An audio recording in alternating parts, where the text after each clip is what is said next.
All right, thanks for stopping by. So check it out. I just got back a couple of hours ago, put the awning back up, but early this morning I took the van on a test drive, about 20 miles, just testing out the brakes after the deglazing of the rotors to see how things are. And I can report to you they feel better than they have in a long time. So I realized after I got that video up that I didn't even show you the deglazing process. It's just sandpaper, really, 220 grit, and Daryl showed me how you swipe it on the rotor. You start at the hub and you swipe outward.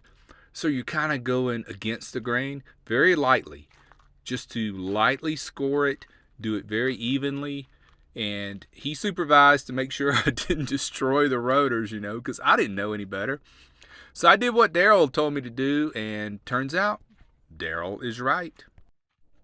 So the next thing I'll get done is the oil in the differential box change. This is rear wheel drive, so it's just got the one differential box. So I called a dealership near Phoenix to see what they would charge.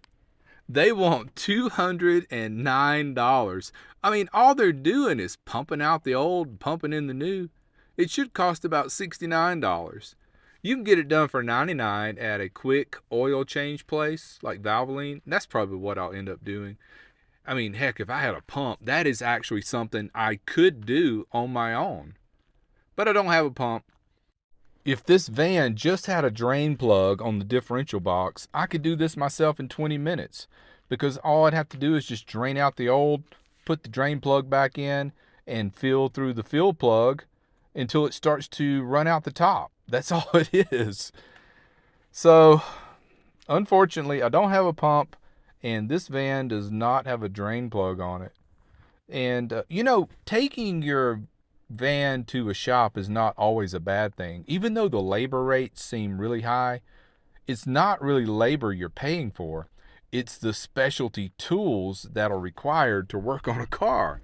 I mean, go and buy yourself some of these specialty sockets and all that they need, and you'll see real fast why it costs so much. Because, everything's crammed in there so tight, you can't get to anything. And there's companies that, specialize in tools for automobiles, and they're really expensive. So, I'm not knocking the labor rates, but I wish they would just kind of put it in categories like this is what you're paying for labor, and this is what you're paying for all these tools we have to buy so we can actually do the job. So this evening, I'm going to put some Armor All on all of my rubber trim. Like this is really dry here. And I've already put some here, but it looks like it needs another coat. I went all the way around the windshield. I can barely reach the middle if I stand up in the door. But this desert sun will dry out your rubber trim. So that's what I'll do this evening.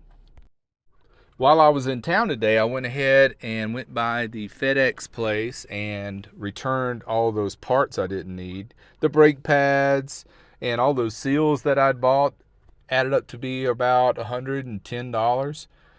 So I'll be glad to get those returned, and I guess it'll take about a week or two and get my money back. Be excited for that. I'll be here at Wayne's until Monday, and then I'm going to start heading toward Quartzsite. We have a big temperature cool-off coming on Tuesday. So I think somewhere along the way, I'll stop off at a quick oil change place, go ahead and get my differential fluid changed, get that knocked out, and get it off my mind. Then head to Quartzsite because it looks like the weather's going to be much cooler. Here's another trim piece I need to do because this door stays open all the time and it's facing the sun. I'm just doing everything that I can do to keep this van in tip-top shape. It's got 77,000 miles on it. I want to get 300,000 miles out of this van, and it is doable. I've seen it before. Remember I told you the story about the company I work for, and we had a fleet of these, like 150 of them? And when we started turning them in at 100,000 miles, they had nothing wrong with them. And then the fleet manager said, hey, let's start doing it at 200,000. And they still didn't have much wrong with them. So then he's like, let's just run them until they stop. And it was like the last van that I helped him turn in had 290,000 miles on it. Same transmission, too. And we did not stay on top of maintenance. All we did was oil changes. That was pretty much it. Until something broke, then we get it fixed. Then we switched over to the ProMasters. We had a fleet of those, and it was about 150 of them. And I was working logistics for the company at the time, and like every week, one of the technicians was calling in saying, hey, I can't finish my route because my van's broke down.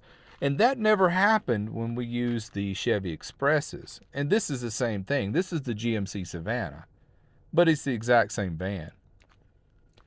So that's why I got this van, because I know what it's capable of, and I'm going to baby it because it's paid for, and I can't afford a new van. If I want to keep doing this lifestyle on the budget that I'm doing it on, you got to have a good van. So I am doing everything in my power just to stay on top of everything, so, no one can say, well, you shouldn't have let it go so long before you got it fixed, Maddie.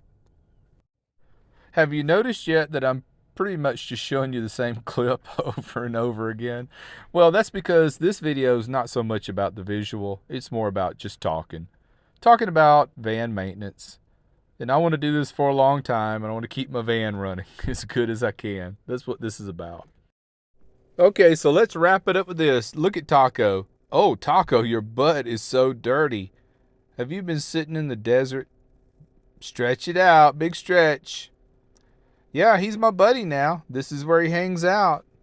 He loves the Matty Wagon, and he wants me to keep it running as long as I can, too.